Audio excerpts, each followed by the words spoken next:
The pushback really has been about giving these individuals voices and being able to talk about that. And that's been a huge challenge in recent times, where we were not able to do it, and we had to frame our messages quite differently.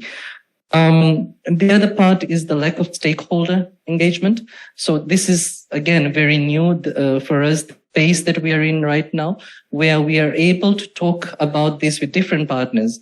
And I've said to Brand before, I've said to Lee and Tourism Fiji, when they first came to talk about this, and I honestly was thinking to myself, this is going to be a meeting that is to have I didn't see the dots connect where that meeting could lead us to this day, honestly, because I could not see it, how Tourism Fiji and what we were doing were going to sort of, align.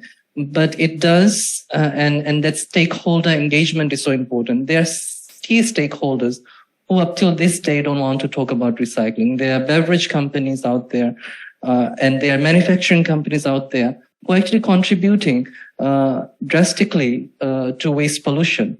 But we have got emails unanswered. We try and reach out to them and say, would you like us to talk about your plastic waste? And the emails go unanswered and ignored most of the times. We have got photos of large corporate organizations dumping their plastic in sugarcane farms, fields in Lautoka, and still with us, shared with these companies. And when we share the photos and say, not to point them out, but sharing it with them that, there is better ways of dealing with it.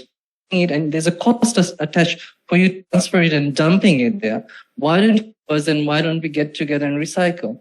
The next day we get calls from their legal team. How did you take the photos of this?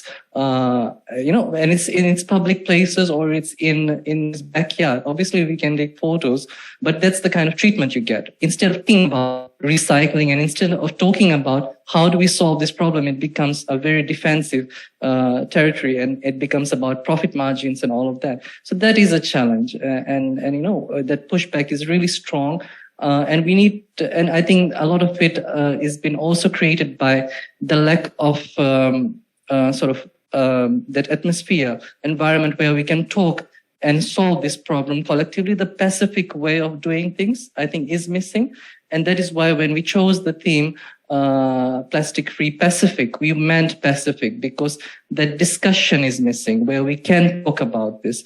And so these organizations think that, again, because we are a recycling company, we are picking on that, or we are trying to be difficult, and that's why the pushback is there. But actually, we're just saying we want to help solve the problem.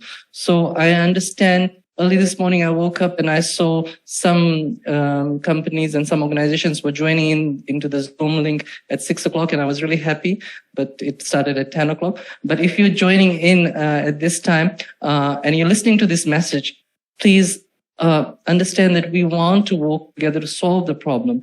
Us taking photos of plastic in the sugarcane farm is not to pick out on anything, but to say there are better ways of dealing with your recyclables and all that. So yeah, corporate bullying has been part of it.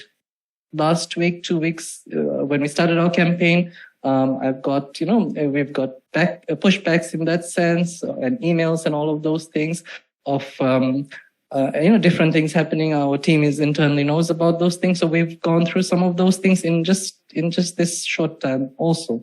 So again, the message is that we want to be able to solve the problem of plastic waste through recycling. We want to ensure that the lives of people attached to this space also improves. Thank you.